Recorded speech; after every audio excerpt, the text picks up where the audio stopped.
በስመ አብ ወወልድ ወመንፈስ ቅዱስ አሐዱ አምላክ አሜን። ጥበበ ኢያሱ ወዲ ሲራክ ምዕራፍ 5 በሀብትኻ ኣይትመካሕ፣ እምነት ካብ ገንዘብ ኣይትግበር፣ ወይ ዝኣክል ኣሎኒ ኣይትበል፣ ብድፊትካን ብሓይልኻን ኣይትመራሕ፣ ከም ድሌት ልብኻ እውን ኣይትኽይድ፣ ኣብ ልዕለይ ስልጣን ዘለዎ ሰብ የልቦን ኣይትበል፣ ከምኡ እንተደኣ ኢልካ እግዚኣብሔር ብርግጽ ክቐጽዓካ እዩ። እግዚኣብሔር ንኹራ ደንጓይ እሞ ሓጢኣት ገይረ ዝበጽሓኒ ጉድኣት የልቦን ኣይትበል፣ ዕድገት ሓጢኣት ክረክብ እየ ኢልካ ብምትእምማን ኣብ ልዕሊ ሓጢኣት ኣይትወስኽ። ምሕረት እግዚኣብሔር ዓብዩ፣ ስለዚ ሓጢኣት እኳ እንተ ኣብዛሕኹ ክሓድገለዩ ኣይትበል፣ ከመይ መዓትን ምሕረትን ክልቲኡ ምስኡ እዩ። ቁጥዑ ድማ ኣብ ርእሲ ሓጥኣን እዩ ዝዓርፍ። ናብ እግዚኣብሔር ምምላስ ኣይትደንጊ፣ ሎሚ ጽባሕ እናበልካ እውን ኣይትድሕር። ከመይ መዓት እግዚኣብሔር ሃንደበት ክፍነ እዩ፣ ብመዓልቲ ቁጣዓ ድማ ክትድምሰስ ኢኻ። ብገንዘብ ሓራም ኣይትተኣመን፣ ብመዓልቲ ጥፍኣት እውን ኣይክጠቕመካን እዩ። ቁጽሪ 9 ቅንዕናን ገዛእ ርእስኻን ምግታእ። ዝነፈሰ ንፋስ ኣይውሰድካ፣ ብኻልኦት ሰቡን ኣይትመራሕ። እቲ ክልተ ዝመልሓሱ ሓጥእ ጥራይ እዩ ከምኡ ዝገብር። ርዲእትካ ጭቡጥ ይኹን፣ ዝበልካየ ቃል እውን ኣይትለውጥ። ንምስማዕ ድሉው ኩን፣ ከይሓሰብካ ግን መልሲ ኣይትሃብ። እንታይ ከም እትብል ትፈልጥ እንተኾንካ መልሲ ሃብ፣ እቲ ክትብሎ ዘለካ ዘይትፈልጥ እንተኾንካ ግን ስቕ በል። ዘረባኻ ክብሪ ወይ ውርደት ከምጽኣልካ ይኽእል እዩ፣ ውድቀት ሰብ ኣብ መልሓሱ እዩ። ሓማያ ኣይትኹን፣ ብመልሓስካ ተንኰል ኣይትፍሓስ። ንሰራቒ ውርደት ከም ዝረኽቦ ንኽልተ ዝመልሓሱ ድማ ኣዝዩ ዘሰክሕ ስቓይ ፍርዲ ክረኽቦ እዩ። ብዓቢ ኾነ ብንእሽቶ ነገር መዕነዊ ኣይትኹን። ምዕራፍ 6 ፈታዊ እምበር ጸላኢ ኣይትኹን፣ ክፉእ ስም ከምቲ ንኽልተ ዝመልሓሶም ሓጥኣን ዝግባእ ውርደትን ተግሳጽን እዩ ዘስዕበልካ። ብስምዒት ተደፊእኻ ንገዛእ ርእስኻ ሓፍ ሓፍ ኣይተብል። እዚ ከም ጠላዕ ብዕራይ ኣብ ክልተ ክትርትረካ እዩ። ቆጽላ ከም ዝወድእት ፍሬኣ ከም ዝረገፈት ክትነቅጽ ከም ዝተሓድገት ኦም ክትከውን ኢኻ። ክፉእ ኣመል ንዝሓዞ የጥፍኦ፣ መፍቶ ጸላእቱ ኸኣ ይገብሮ። ቁጽሪ 5 ሓቀኛን ሓሳውን ዕርክነት። ጥዑም ዘረባ ፈቱቲ የብዝሓልካ፣ ልዙም መልሓስካ ኣብ ቅድሚ ብዙሓት ተፈታዊ ይገብረካ። ምስ ብዙሓት ዕርክነት ይሃልኻ፣ ምኽርኻ ግና ካብ 1000 ምስ ሓደ ጥራይ ይኹን። ዓርኪ ክትገብር ከለኻ ከይፈተንካ ኣይትተዓራርኽ፣ ቀልጢፍካ ኸኣ ኣይትእመኖ። ከመይ ንገዛእ ርእሱ ምእንቲ ክትዕሞ ጥራይ ዝተዓራርኽ ኣሎ፣ ጸገም ምስ ኣጓነፈካ ግና ካባኻ ይሃድም። ተሰልቢጡ ጸላኢኻ ዝኸውን ባእሲ ከም ዘለካ ኣሳጢሑ ዘሕፍረካ ዓርኪ እውን ኣሎ። ካብ ማኣድኻ ዘይፍለ ኣብ መዓልቲ መከራኻ ግና ምሳኻ ዘይቀውም ዓርኪ ኣሎ። ምስ ሃብተምካ ማዕረኻ ይስራዕ፣ ነገልልትኻ ድማ ብትብዓት ይእዝዞም። ምስ ተዋረድካ ግና ኣንጻርካ ይኸውን፣ ይሓብኣካ ናባኻ እውን ኣይቅርብን። ካብ ጸላእትኻ ርሓቕ፣ ካብ ፈተውትኻ ድማ ተሓሎ። እሙን ፈታዊ ከም ጽኑዕ ዋልታ እዩ፣ ተሓደ እሙን ዓርኪ ዝረኸበ ብዙሕ ሃብቲ ከም ዝደለበ እዩ። ከምኡ'ውን ዓርኪ ክቡር ነገር የልዎን፣ ንኽብሩ ድማ መምዘኒ የብሉን።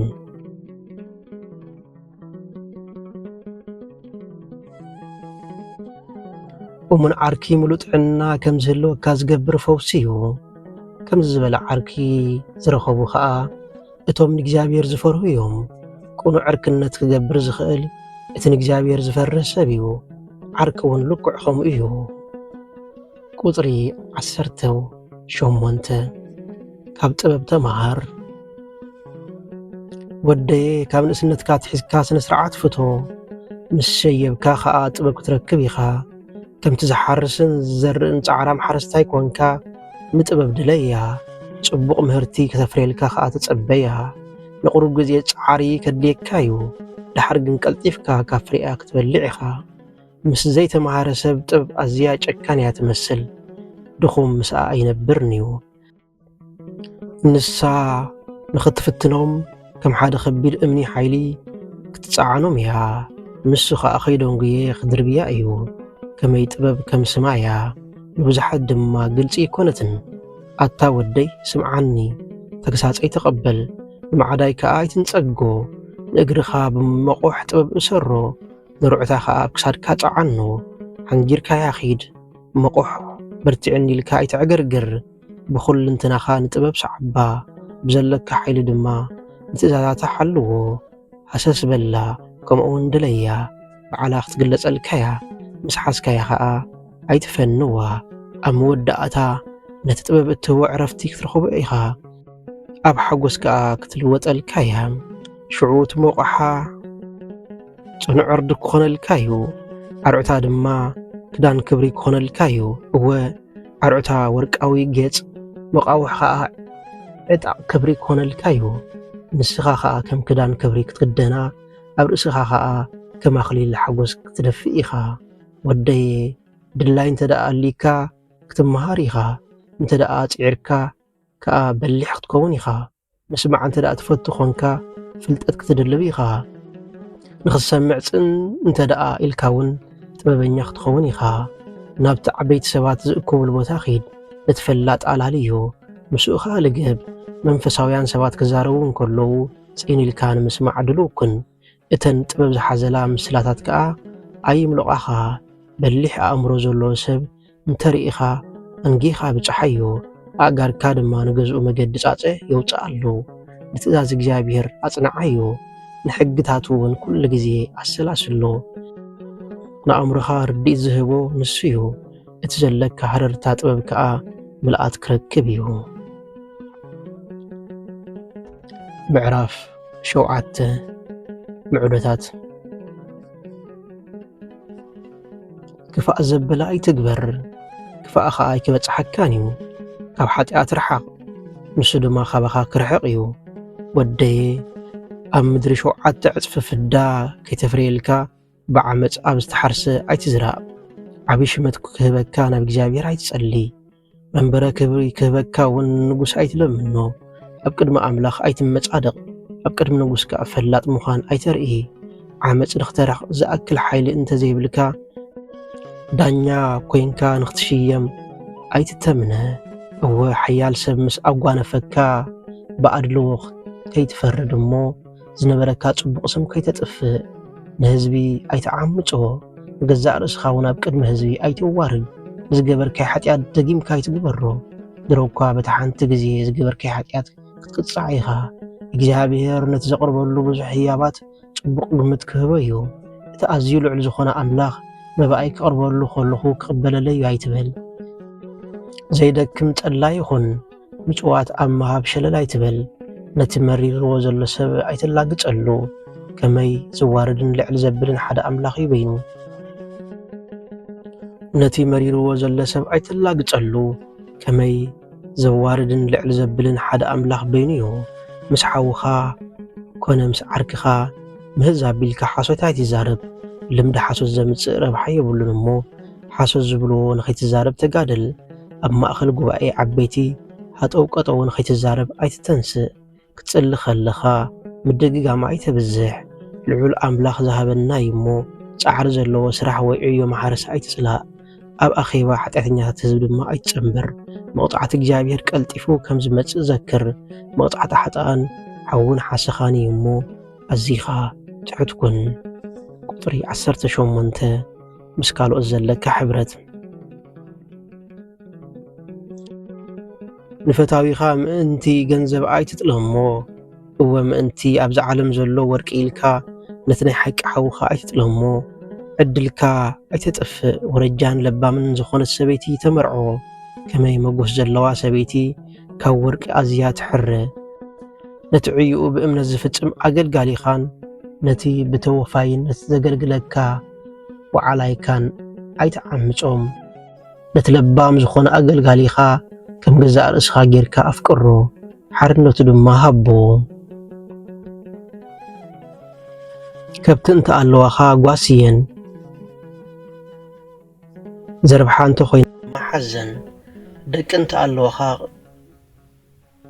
ደቂ እንተኣለውኻ ቕፅዓዮም ካብ ንእስነቶም ኣትሒዝካ እዙዛት ኮይኖም ከም ዝዓብዪ ግበሮም ኣዋልድ እንተኣሊናኻ ክብሪ ንጽህነን ምእንቲ ኽሕልዋ ተጠንቅቐለን ምስአን ዘለካ ርክብ ካብ መጠን ኣይሕለፍ ንጓልካ ኣብ መርዕዋ ዓብዪ ጉዳይ ከም ዝፈጸምካውን ፍለጥ ግናኸ ንለባም ሰብ ሃቦ እትሕጉሰካ ሰበይቲ እንተ ደኣ ኣልያትካ ኣይተፍትሓያ ትጸልኣ እንተኾንካ ግና ኣይትእመና ንወላዲኻ ብምሉእ ልብኻ ኣኽብሮ ነቲ ብኽንደይ ጸዓሪ ዝወለደትካ ኣዲኻ ኸዓ ኣይትረስዓያ ካብኦም ከም ዝተወለድካ ዘክር ምስዚ ንኣኻ ዝህቡኻ ውህብቶ ዝመዛዘን እንታይ ሞሳ ክትመልሰሎም ኢኻ ንእግዚኣብሔር ብኹሉ እንትናኻ ፍራህዮ ንኻህናቱ ኸዓ ኣኽብሮም ንፈጣሪኻ ብኹሉ ሓይልኻ ኣፍቅሮ ነቶም ኣገልገልቱ ድማ ኣይትሕደጎም ንእግዚኣብሔር ፍርሓዮ ንካህናት ኣኽብር ከም ተኣዘዝካየ ድማ ብጽሒት ማለት በኹሪ እተትን ኣብ ክንዲ ኃጢኣት ዝወሃብ መስዋዕትን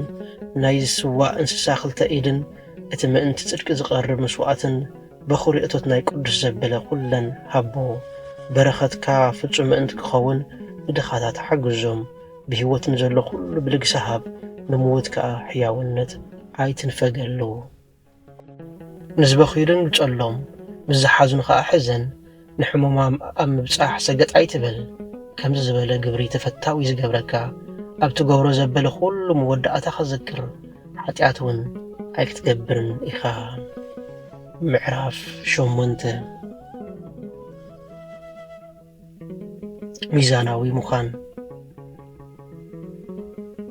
ኣብ ኢዱ ምእንቲ ኸይትወድቕ ምስ ሓያል ሰብ ኣይትተሃላለኽ ብላዕ ሂቡ ኸይስዕረካ ምስ ሃብታም ሰብ ኣይትበኣስ ከመይ ወርቅን ብዙሓት ሰባት ኣጥፊኡ ነገሥታት ድማ ኣባላሽዩ ነግራም ዝኾነ ሰብ ኣይትማጎት እዚ ኣብቲ ኣጊድዎ ዘሎ ሓዊ ዕንጨይቲ ምውሳኽ እዩ ንቦታትከ ኸይተዋርድ ምዕበዩ ምስ ዘይብሉ ሰብ ኣይትዋዘ ካብ ኃጢኣቱ ንዝንሳሕ ሰብ ኣይትንቀፎ ኩላትና መቕፅዓቲ ዝግባአና ሰባት ምዃንና ዘክር ንሰብ ምስ ኣረገ ኣይትንዓቁ ንሕና እውን ንኣርግ ኢና ዘለና ዝኾነ ይኹን ንሱ ሰብ ሞይቱ ኢልካ ኣይትተሓጐስ እኳ ደኣ ኩልና ምወቲ ከም ዝኾንና ዘክር ንዘረባ ፈላጣት ኣይትንዓቁ እኳ ደኣ ነቲ ዝብልዎም ምስላታት ኣጽንዓዮ ከመይ ካብኣታቶም ትምህርቲ ክትቀስም ኢኻ ንዓበይቲ ሰባት ከመይ ጌርካ ከም እተገልግሎም እውን ክትመሃር ኢኻ ንዘረባ ዓበይቲ ሸለል ኣይትበሎ ከመይ ንሳቶም እውን ካብ